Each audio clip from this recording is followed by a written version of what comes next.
کہ لوگوں تک اس کے اثرات پہنچیں، ورنہ ہم بہت مشکل میں ہیں. جی یہ کہہ سکتا ہوں اس معاملے میں. سر، کیا یہ حکومت کی غیر سنجیدگی کی وجہ سے تیسری جو لہر ہے یہ اتنی شدت اختیار کر گئی ہے اور ویکسین اتنی کم یعنی کہ انہوں نے منگوائی ہے کہ دیکھیں اگر ویکسین پہلے آئی ہوتی نا تو شاید یہ لہر اتنا اتنی نہ اٹھتی. دوسری بات ہے کہ حکومت جو ابھی جب پتہ چل گیا کہ لہر تیز سے آ رہی ہے تو بیچ میں کہیں بریک لگا دو، 3 دن 4 دن کے لیے توڑ دو، وہ پروسیس ٹوٹ جائے. ہم دیکھ رہے ہیں کہ یہ 3% سے 4، 4 سے 5، 5 سے 6، 7، 8، 9، 10، حتیٰ کہ لاہور میں 23% تک جا پہنچی. آج شاید 17% تھی. تو اس صورتحال میں ہم نے ویٹ اینڈ سی کا جو طریقہ اختیار کیا ہے. آج چیف منسٹر پنجاب نے اعلان کیا ہے کہ وہ لاک ڈاؤن ہوگا، سب شادی حال بند، اب کچھ شادیاں نہیں ہو سکیں گی. مطلب شادیاں نہیں ہونے کا مطلب نکاح کیجیے اور گھر جائیے والی بات ہوتی ہے. وہ باقاعدہ جو تقاریب ہم کرتے ہیں اور جس میں مجمع کٹا، پھر پہلے ہم نے کہا تھا باہر ہو جائیں گے، اب وہ بھی نہیں کیا. ایک شادی تھی، مجھے پتا ہے کہ ان دنوں میں اندر کرنے کی ممانعت تھی اور باہر ان حالوں کے پاس جگہ نہیں تھی، تو انہوں نے بھی رکھی اور بارش شروع ہو گئی. تو یہ ساری چیزیں آپ ایک مسجدیں جب انہوں نے شروع میں بند کی تھیں تو مسجدوں میں لوگوں نے جو SOPs پہ عمل کیا تھا، فاصلے رکھ کے نماز پڑھی تھی اور اس بات کی کوشش کی تھی کہ مسجد میں جانے والے ہر آدمی کو سینیٹائز کیا جائے اور اس بات کے وہ ماسک پہن کر وہاں جائے. لیکن سر عوام نے بھی تو احتیاط نہیں کی. عوام تو احتیاط نہیں کریں گے. عوام تو اس وقت اب انہوں نے 4-6 لوگ پکڑے ہیں نا، 4-5 بعد دکانیں سیل کی ہیں نا جی، شادی گھر سیل کیے ہیں، ریسٹورنٹ کو بند کیا ہے. 4-6 کریں گے تو لوگ اس پہ سیریس ہو جائیں گے. ہم تو دیکھیں ڈنڈا پیر وگڑے تگڑیاں دا، ہم ویسے قابو نہیں آتے. اب ہم اگر چاہتے ہیں کہ ہم لوگوں کو سہولت بہم پہنچائے تو ان کے فائدے کے لیے لازم ہے کہ تھوڑی سختی کی جائے اور اس کو ذرا افیکٹولی امپلیمنٹ کیا جائے. سر آپ کو کیا لگتا ہے کہ ہمارا ملک جو ہے مکمل لاک ڈاؤن کا متحمل ہو سکتا ہے؟ نہیں، وہ نہیں ہو سکتا، یقینی بات ہے. جب ہونا چاہیے تھا اس وقت ہم نے کیا نہیں. جن ملکوں نے کیا، مثلا نیوزی لینڈ میں شاید اب ایک بھی نہیں ہے، سنگاپور میں نہیں ہے، یعنی بہت سے ملکوں میں یہ اس کے اثرات نہیں ہیں. آسٹریلیا میں بہت کم ہے. اس علاقے کو اس دیکھ کے کرتے ہیں. ہمارا یہ جو کمانڈ آپریشنل اتھارٹی جو ہم نے بنائی ہوئی ہے، national command and operation authority, یہ بھی سچی بات بتاؤں کہ فوجیوں کے ہونے کے ایکٹیو ہے. سر ڈاکٹر جاوید اکرم صاحب ہمارے ساتھ. ڈاکٹر جاوید اکرم صاحب اس بات سے زیادہ کون جان سکتا. السلام علیکم ڈاکٹر صاحب. بہت شکریہ سجاد بھائی، thank you so much. Doctor صاحب بس پوچھنا یہی ہے کہ یہ جو تیسری لہر ہے، ویکسینیشن آپ کی رائٹ میں کئی بار نشر بھی کر چکے ہیں کہ ہمارے یہاں فیسلٹی تھی کہ نہیں ہے، ہم کیا پیچھے نہیں جا رہے ہیں ویکسینیشن وغیرہ میں؟ کیا آپ کا کیا تھا؟ کیا دیکھیں بالکل آپ کی صحیح آبزرویشن ہے، کیونکہ ہم ایک بہت بڑا ملک ہے، پوٹینشلی ابھی چوتھا بڑا ملک ہے دنیا کا اور تیسرا بڑا ملک بننے جا رہے ہیں. تو ہماری آبادی بھی الحمدللہ بہت زیادہ ہے، 23 کروڑ کے قریب ملک ہیں. تو ہمارا ٹارگٹ یہ ہونا چاہیے کہ ہم 75% لوگوں کو جتنی جلدی ہو سکے ویکسینیٹ کر لیں تاکہ ہرڈ امیونٹی کریٹ ہو سکے، تاکہ یہ بیماری کا پھیلاؤ روکا جا سکے، اس کی ٹرانسمیشن لوکل کی جا سکے. تو ابھی تو میرا خیال ہے ہم ہارڈلی 1% پہ بھی نہیں پہنچے، صرف ابو 60 کو اور ان کو لگا رہے ہیں. ہماری تمام تر صلاحیتیں اور قوتیں ہونی چاہیے کہ ویکسین چاہے ہم کوویکس کے ذریعے لیں، جو کوویکس کنسورشیم ہے امیر ملکوں کا جو انہوں نے بنایا غریب ملکوں کو دینے کا، یا ہم اپنے بجٹ کو شفٹ کریں، یا ہم چائنا سے لون پہ لیں، یا جس طریقے سے بھی ہمیں مل سکے اور جتنی بھی زیادہ مل سکے اور جتنے زیادہ افیکٹولی اس کو لگایا جا سکے. تو یہ اس وقت تو کیونکہ آگ لگی ہوئی ہے اور یہی جو ہماری ایک بہت لمبی 18 ماہ سے دنیا میں اس نے قیامت برپا کی ہوئی ہے، جس کو میں 3rd ورلڈ وار کہتا ہوں. اس ٹنل کے سرنگ کے جہاں پہ ہر 1 میٹر کے بعد کسی کی لاش پڑی ہے، 30-35 لاکھ لوگ مر چکے ہیں. تو اس کی جو امید کی روشنی نظر آ رہی ہے دور، وہ اسی ویکسینیشن کے پروگرام سے ہی نظر آ رہی ہے. تو میرا خیال ہے کہ ہمیں جتنی بھی جلدی ہم یہ ہرڈ امیونٹی کریٹ کریں اتنا ہی بہتر ہے. لیکن میں یہاں یہ بھی کہوں گا کہ کوئی ابھی تک ویکسین ایسی دنیا میں دریافت نہیں ہوئی جو 100% افیکٹو ہو، اور ہماری اپنی جو اسٹڈی اب پبلش بھی ہو چکی ہے کہ جس میں ہم نے دیکھا تھا جو کینسائنوں کی سنگل ڈوز ویکسین ہے اس نے 100% پروٹیکٹ کیا تھا اور پروینٹ کی تھی سیریس ڈیزیز، یعنی کہ آپ کی جان کو نہیں خطرہ پڑا تھا یہاں آپ ہاسپٹل نہیں داخل ہوئے تھے، تو جو 77% کو آل ٹوگیدر اس نے پروینٹ کی تھی. اس لیے میں سمجھتا ہوں کہ یہ بڑی خوش آئند رپورٹ تھی اور ہمیں اس پہ بھرپور فائدہ حاصل کرنا چاہیے کہ اپنے بچوں کو جس قدر جلدی ہو سکے فوری طور پہ ویکسینیٹ کرائیں تاکہ جتنی جلدی یہ ہوگا اتنی جانیں زیادہ بچا سکیں گے ہم. اور ہمارے تو دین میں ہے کہ ایک جان کا بچانا بھی ایسے ہی ہے جیسے انسانیت بچا. تو اس لیے یہ بہت ضروری ہے، اور جب تک یہ نہیں ہوتا اور ایون اس کے ہونے کے بعد بھی کچھ دیر ہمیں احتیاط کا دامن ہاتھ سے نہیں چھوڑنا چاہیے، کیونکہ احتیاط اور بد احتیاطی میں کئی زندگیاں ضائع ہو سکتی ہیں اور اس میں میری اور آپ کی بھی ہو سکتی ہے. اچھا ڈاکٹر صاحب، ہمارے ہاں ویسے وائرولوجسٹ تو بہت ہیں لیکن ہیومن ویکسین کوئی ایک آدھ بنی تھی شاید کتے کاٹنے وغیرہ کی، نیشنل انسٹیٹیوٹ بھی موجود ہے، وہ کام کیوں نہیں کر پا رہا؟ کیوں نہیں انہوں نے کبھی آج تک کام کیا؟ جی دیکھیں میر صاحب، یہ 1947 سے لے کے اب تک ہماری ہیلتھ جو ہے وہ ایک نعرہ رہی ہے الیکشن میں یا ووٹوں کے لیے، لیکن کسی نے سنسیٹی سے اس پہ کام نہیں کیا. اور ہمارے نیکسٹ ڈور دیکھیں انڈیا چاہے ہمارا دشمن ہے لیکن یہ کہنا پڑتا ہے کہ سیرم انسٹیٹیوٹ ان کا دنیا کا سب سے بڑا ویکسین پروڈیوسنگ انسٹیٹیوٹ ہے اور وہ ساری دنیا کو سپلائی کر رہے ہیں. اس وقت وہ 35 لاکھ ڈوزز ڈیلی بنا رہے ہیں. تو میں سمجھتا ہوں کہ اس طرف ہماری توجہ ہونی چاہیے کیونکہ ہم خود کفیل نہیں ہوں گے ان چیزوں میں. اور آئندہ میں یہ آپ کو بتاؤں کہ جو بھی اگر 10 لاکھ لوگوں نے مرنا ہے ہیومنز میں تو وہ کبھی بامب یا میزائل یا نیوکلیئر آرسنل سے نہیں مریں گے، وہ بیکٹیریا سے، مائکروب سے یا وائرس سے مریں گے. تو ظاہر ہے لیڈرز تو اور اچھی حکومتیں تو اپنی ترجیحات کو لائن کریں گی کہ ہم نے بچانی تو لوگوں کی زندگی ہے، تو بمبوں سے تو نہیں بچانے کی ضرورت، اب تو بچانا ہے ان بیکٹیریا اور ان سے. اس کا مطلب ہے ہمیں بایو ٹیکنالوجی میں جانا پڑے گا، ہمیں تحقیق کرنی پڑے گی، ہمیں اپنا ہیلتھ انفراسٹرکچر بہت زیادہ مضبوط کرنا پڑے گا، اور پھر ہم لوگوں کی اور یہ عوام میں اب یہ پرکھا جائے گا اگلے الیکشنز میں کہ کس نے کتنی جانیں بچانے کے لیے کتنا کام کیا. ٹھیک بات ہے، بالکل ٹھیک ہے. بہت شکریہ ڈاکٹر صاحب آپ کا. باتیں اس پہ بہت ہو سکتی ہیں لیکن آپ نے بہت پریسائزلی بڑے جامع انداز میں ساری بات کرتی ہے. بہت شکریہ آپ کا. جی ڈاکٹر صاحب بہت چونکہ اس سے وابستہ بھی ہیں رہے ہیں اور یہ کھڑے آدمی ہیں، سائنٹسٹ ہیں، اور سائنٹسٹ اگر سچ بولے تو وہ اچھی ہوتا ہے. انہوں نے بڑی ٹھیک بات کی ہے. ہمیں اس سلسلے میں ہم نے کام ہی نہیں کیا.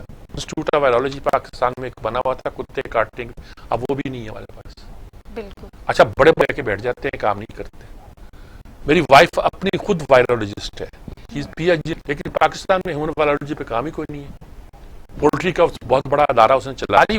لیکن ہوتا کیا ہے ہمارے یہاں فیسلٹی ان چیزوں میں دی نہیں جاتی. اگر وہ اس پہ اور ماڈرن مشینری آتی شاید اور بڑا کام ہو جاتا. کہنا چاہتا ہوں کہ ساری چیزیں ہیں کہ اگر ہم اپنے لوگوں پہ جنوبز پہ ہمارے یہاں بہت ہوا، ڈاکٹر ایک خان نے اس پہ بہت کام کروایا. اب ہم بالکل ایسے بیٹھے ہوئے ہیں جیسے کچھ ہے ہی نہیں. سائنٹسٹوں کا صحیح استعمال کرنا چاہیے اور بہت کچھ کام ایسا جو ہونے والا ہے اور وہ کرنا چاہیے. ٹیکنالوجی کو امپروو کرنا چاہیے، بایو ٹیکنالوجی کو لانا چاہیے بالکل. اور یہ کوئی مشکل کام نہیں ہے اور ہمارے یہاں سائنٹسٹ موجود ہیں اور یہ ہوگا کہ مزید ضرورت ہوگی تو دنیا بھر کے پاکستانی سائنٹسٹ جو ہے وہ پاکستان آ سکیں گے اور اگر پڑے گی تو ہم 2-4 باہر سے بھی منگوا سکیں گے. جی ہم نے کئی چیزوں میں بہت کریں لیکن جب کمرشل ہوتے ہیں لوگ جاتے ہیں وہیں. یہ پولٹری میں کیا ویکسین بنی اس کے بعد انہوں نے کہا باہر کی لگا رہے ہیں، ٹھیک ہے مرغی کا کاروبار چل رہا ہے لیکن ایک بریڈ انہوں نے اپنی نہیں بنائی پاکستانی. مصر نے بنا لی. دنیا میں سے آتا ہے وہ بریڈ باہر کی ہوتی ہے. ہم بچے پالتے ہیں ان کے اور بچے پال بیچتے ہیں یا ان کے انڈے بیچتے ہیں. ایک چیز میں اس کی بتا رہا ہوں جس کا مجھے خبر ہے. اس چیز سلسلے میں کتا کاٹنے کی ویکسین بنائی تھی. اب کیا پرابلم تھا آپ کا؟ افیکٹو نہیں ہوئی یا کیا نہیں ہوا؟ کیوں آپ نے بند کی؟ آپ روز کتا مارنے کی مہم چلاتے ہیں، روز کہتے ہیں آپ کے پاس ویکسین ہی نہیں ہے اس کی. بالکل. تو میرے خیال میں سب باتوں پہ ہمیں غور کرنا چاہیے، بات کو آگے لے کے چلنا چاہیے. جی کرینا میں رد و بدل پر بھی بات کریں گے لیکن اس بریک کے بعد ہمارے ساتھ رہیے.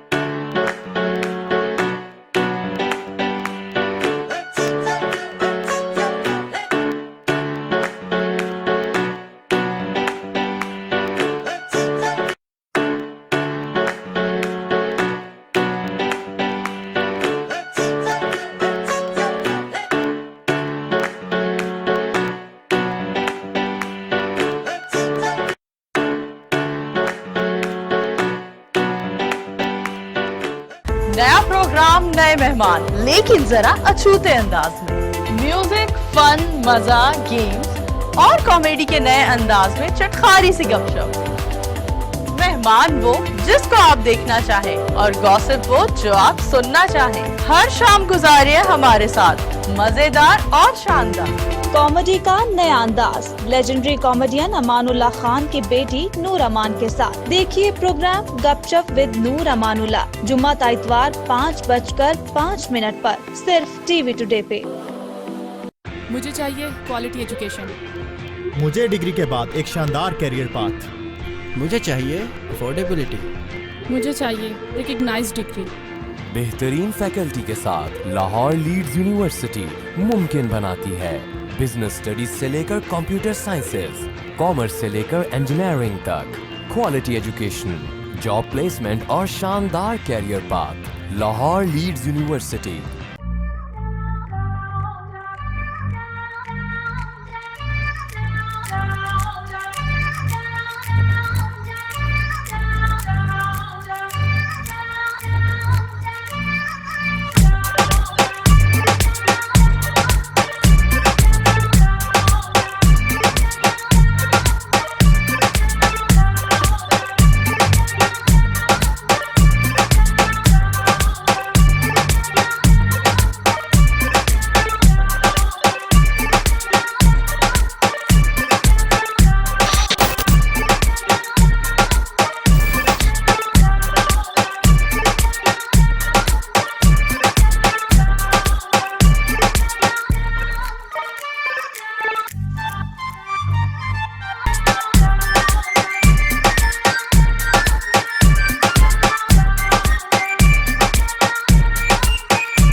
فضا منیر کے ساتھ ہفتہ تا اتوار رات 8:05 پر صرف ٹی وی ٹوڈے پہ۔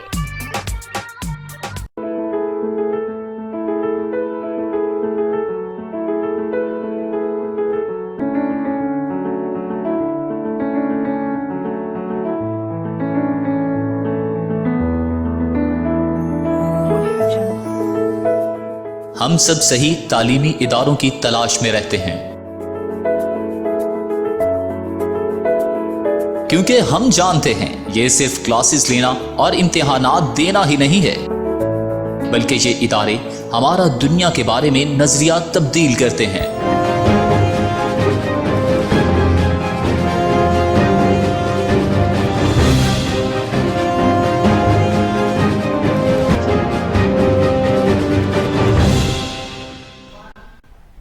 ویلکم بیک ناظرین، گزشتہ روز رد و بدل کیا گیا ہے، کابینہ میں اس کا اندیا دیا گیا اور آج حفیظ شیخ جو ہیں اس کو وزیر خزانہ کے عہدے سے ہٹا دیا گیا ہے اور ان جگہ پہ حماد اظہر جو ہیں وہ ان کا قلمدان اب سنبھالیں گے۔ تبدیلی کی کیا وجہ، اسی پر بات کرتے ہیں سجاد مصعب سے۔ دیکھیں، بات سنیں کہ حفیظ شیخ صاحب پہلے دن سے لگتا تھا کہ وہ اس لیے لائے گئے ہیں کہ آپ کو IMF کے ساتھ نیگوشیٹ کر لیں، اور یہ ان کے آدمی ہیں۔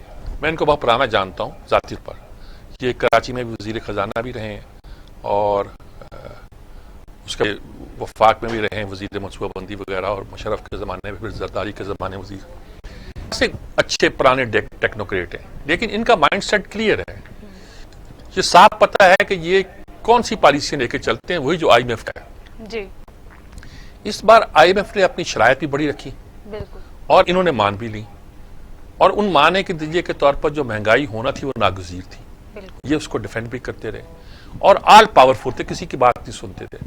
اب انہوں نے اسٹیٹ بینک کے جو گورنر کے اختیارات اور اس کو جو اسٹیٹ بینک کا جو آٹونومس سو کالڈ اسٹیٹس دینا چاہا ہے، جسے میں نے امپیریل بینک آف پاکستان کے نام سے کالم بھی لکھا تھا کہ یہ اب اسٹیٹ بینک آف پاکستان ہی رہے گا، امپیریل بینک آف پاکستان ہو جائے گا، جس سے کوئی ایک وائس رائے جو ہے وہ رن کر رہا ہوگا۔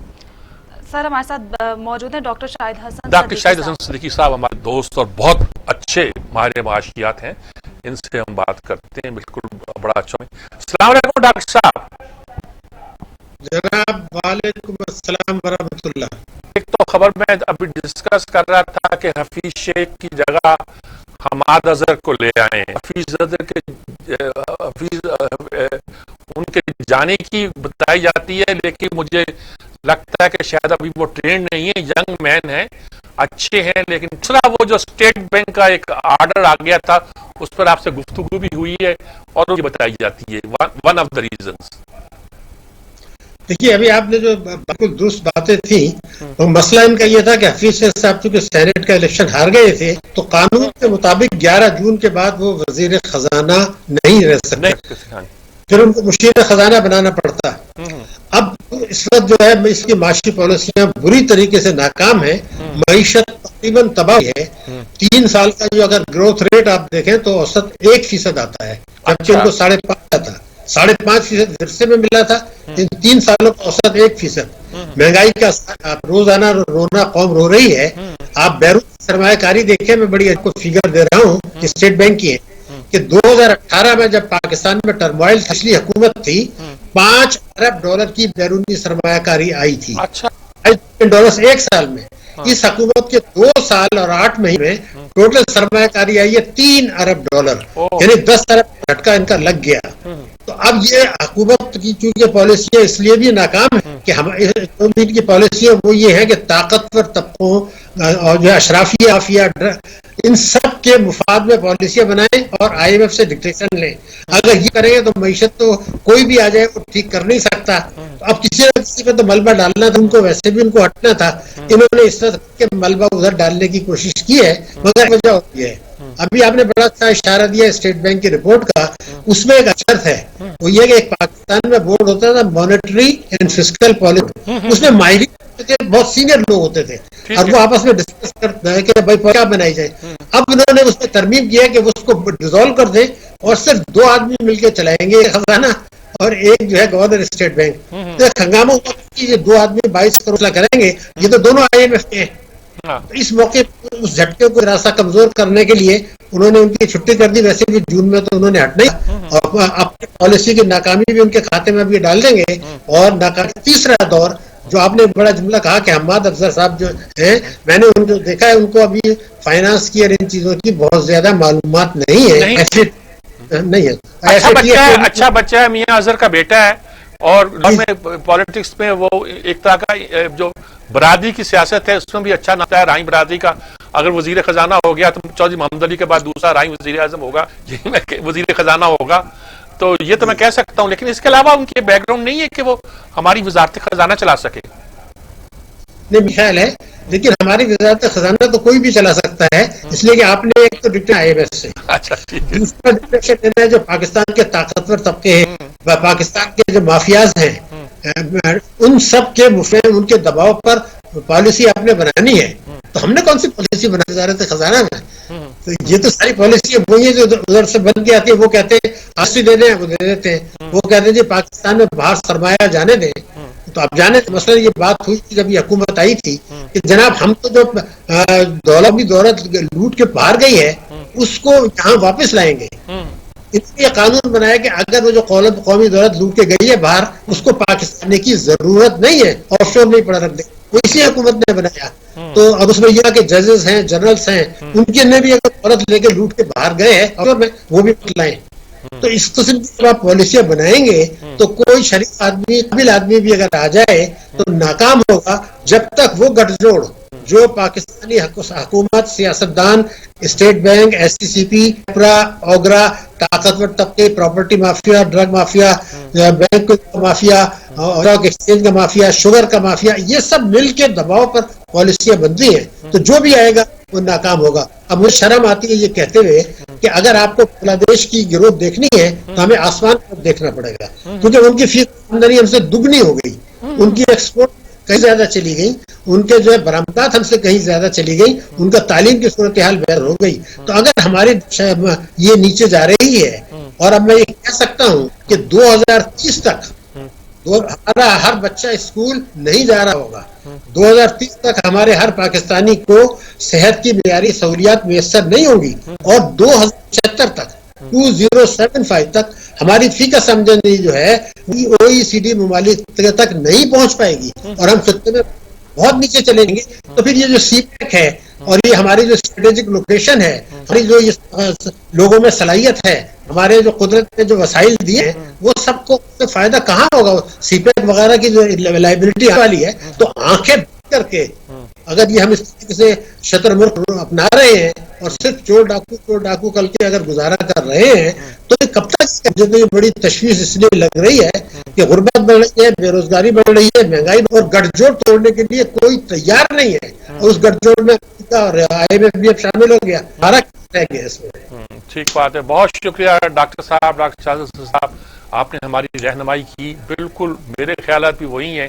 آپ نے شمار کے ذریعے اور ایک پوری شعور کے ساتھ، بالکل وضاحت کے ساتھ ان کو بیان کر دیا. بہت شکریہ آپ کا. ڈاکٹر صاحب نے ہمارے بہت اچھے جاتے ہیں، ہمارے بہت اچھے دوست بھی ہیں، اور یہ اسلامی بینک کے گروپ کے سربراہ بھی رہے اور بہت ٹاپ کے پاکستانی اکانومسٹ ہیں.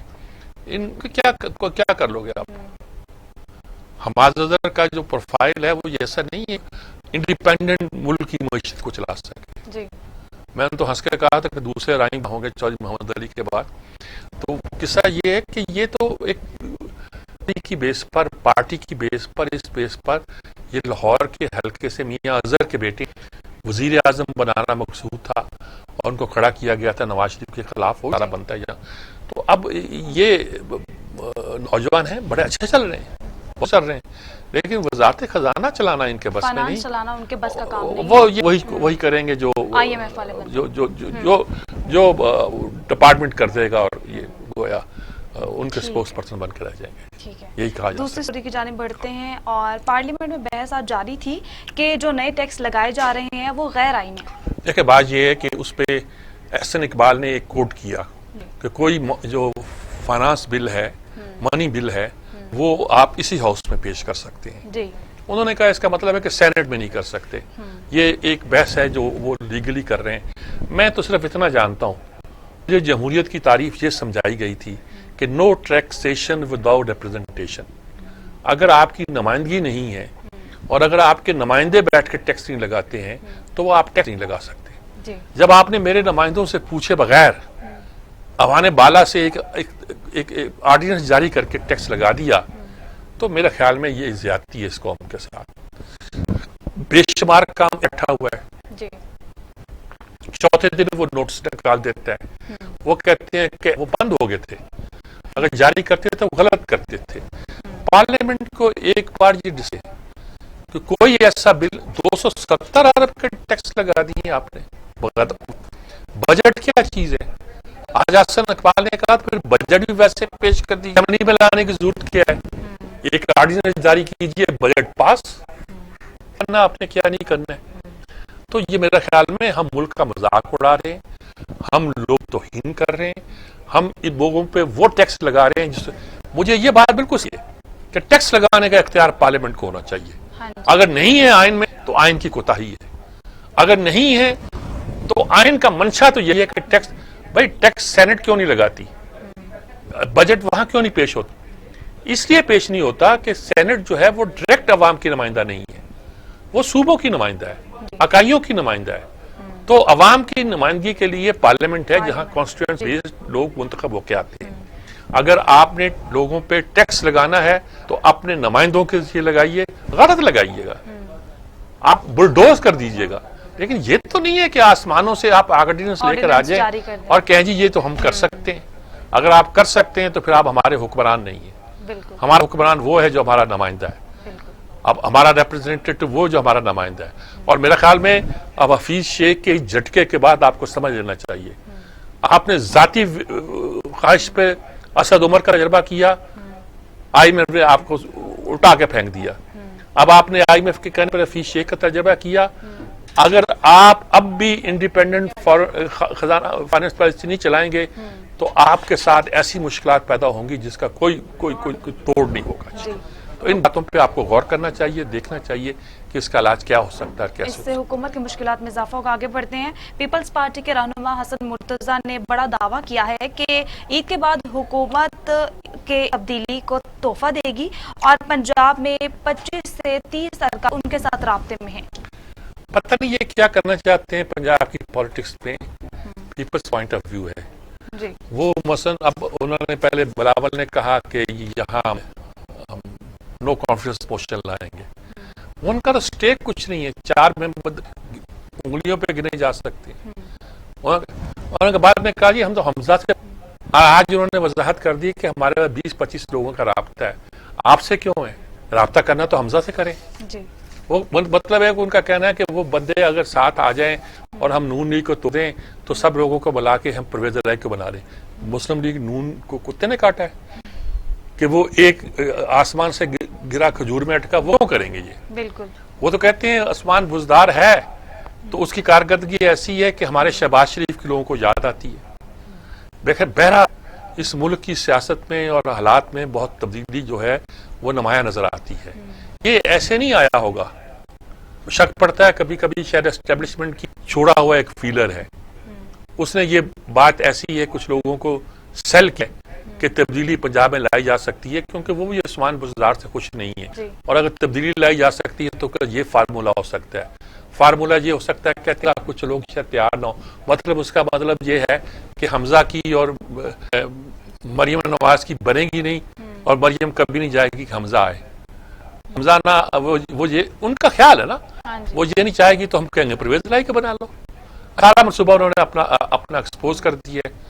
اب مسلم لیگ تو یہ کام نہیں کرے گی, اسے تو جس کو وزیر اعلیٰ بنانا ہے وہ اپنی شرطوں پہ بنائے گی. وہ کے کہنے کے نالے پہ توڑ تاڑ پہ نہ کچھ کر سکتے. اگر ان کا خیال ہے کہ ہم عید کے پہلے بات سکتے ہیں تو پھر میں یہ سمجھ لوں کہ اوپر سے کچھ اشارے ہیں, وہ بات غلط نہیں ہوگی کہ پیپلز پارٹی اسٹیبلشمنٹ کے کہنے پر سب کچھ کر رہی. میں یہ کہنا نہیں چاہتا, لیکن اس کا مطلب یہ نکلتا ہے. جی پیپلز پارٹی اسٹیبلشمنٹ کے کہنے پہ یعنی کہ سب کچھ کچھ یا اشارہ کوئی ہے, یا لارا لپا لگایا ہوا ہے. اچھا ہونا کچھ نہیں, لارا لپا لگایا ہوتا ہے اس طرح, اور وہ ذہین بہت بنتے ہیں لیکن جگہ جگہ ٹھوکرے کھاتے ہیں اور مسائل پیدا کرتے ہیں اپنے لیے. پیپلز پارٹی بھی تو نون لیگ کو ٹف ٹائم دے رہی ہے, استعفے نہیں دے رہی, پھر opposition leader sent you Raza Gilani منتخب ہو گئے ہیں. دیکھیں اس کے باوجود بھی اگر آپ جائیں پنجاب میں بھی, سندھ میں بھی, خیبر پختونخوا میں بھی, اگر مجموعی طور پر دیکھیں تو مریم نواز اتنی پاپولر ہے کہ میں نے بڑے بڑے لیڈر کامتے دیکھا ہے. بہت سے لوگ جو نون لیگ میں شاید مریم کی پالیسیوں کے حق میں نہ ہوں, وہ بھی سمجھتے ہیں کہ اگر ہم نے ڈچ کیا تو کل ہمیں الیکٹ کوئی نہیں کرے گا. سندھ میں یہ حال ہے کہ جہاں پیپلز پارٹی کا زور ہے وہاں بھی مریم نواز کی تقریر سننے لوگ آتے ہیں. یہ میں نہیں کہہ رہا, یہ ان لوگوں کی رائے بیان کر رہا ہوں جو مسلم لیگ نون میں بھی نہیں ہے اور جو پیپلز پارٹی سے تھوڑا سا جھکاؤ بھی رکھتے تھے یا تحریک انصاف کی طرف جھکاؤ رکھتے ہیں. وہ کہتے ہیں مریم لے دے گئی ہمیں, مریم لے دے گئی, کھا گئی ہمیں سب کو. اب یہ الگ بات ہے کہ مریم کی کیپیسٹی ٹو رول کیسی ہوگی, اگر وہ اقتدار میں پہلے کوئی آنے دے گا کہ نہیں آنے دے گا, اسٹیبلشمنٹ چاہے گی کہ نہیں چاہے گی, یہ ایک بات. وہ آ گئی تو کیا ملک چلا سکے گی نہیں چلا سکے گی, دوسری بات. اس پہ مجھے کوئی بحث نہیں ہے, لیکن اس وقت یہ بات ایک فیکٹ ہے کہ وہ لے دے گئی ہے کو, کوئی لیڈر ایگزسٹ نہیں کرتا اس کے مقابلے میں. سر حمزہ اور مریم نواز میں کوئی اختلافات نظر آتے ہیں؟ وہ ایک خاندان ہے, وہ وہی کرے گا جو خاندان کے بھی انٹرسٹ میں ہوگا اور ملک کے بھی انٹرسٹ میں ہوگا. شہباز شریف بھی آ جائیں گے اور دیکھ لیجئے گا وہ بھی بہت دھیمے لہجے میں رہیں گے, لیکن فیصلہ وہی ہوگا. یعنی شہباز شریف اگر ڈیل کریں گے تو وہ ڈیل اور ہوگی, حمزہ یا شہباز کچھ کہہ لیجئے, اور اگر یہ ڈیل کوئی پرویز الہی کریں گے تو پھر قابل قبول نہیں ہوگی. ٹھیک ہے, آگے دوسری سٹوری کی جانب بڑھتے ہیں. چینی کمپنی کو جو شراب کا لائسنس ہے وہ جاری کر دیا گیا ہے, اور کچھ اس کے جو ہیں رہنما جو ہیں اس پہ اعتراضات کر رہے ہیں اور کچھ اس کے حق میں بول رہے ہیں. دیکھیں وہ بات یہ ہے کہ آج خبر آئی ہے کہ ایک شراب بنانے کی لائسنس جو ہے وہ ایک چینی کمپنی دیا گیا ہے جو ہب میں یہ کام کرے گی.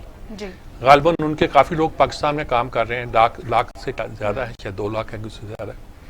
ان کے لیے انہیں چاہیے ہوگی, ان کو پابندی نہیں ہے. سر یہ کیا مدینہ ریاست بن رہی ہے؟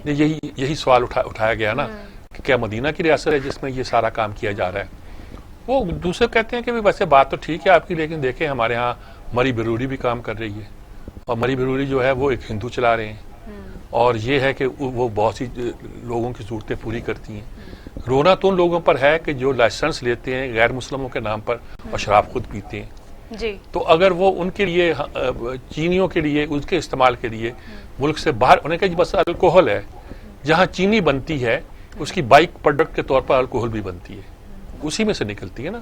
وہ جو کیا نکلتا ہے, وہ جو وہ جو اس کا شیرہ باقی نکلتا ہے ہاں جی وہ ایک طرح کا اس میں سے الکوہل بھی نکلتی ہے. وہ الکوہل جو ہے وہ الکوہل ہم باہر بیچتے بھی ہیں, سب کچھ کرتے بھی ہیں, انہیں سے ہی شاید یہ فائدہ اٹھائیں گے, لیکن وہ تو ایک طرح کی کمرشل الکوہل ہوتی ہے.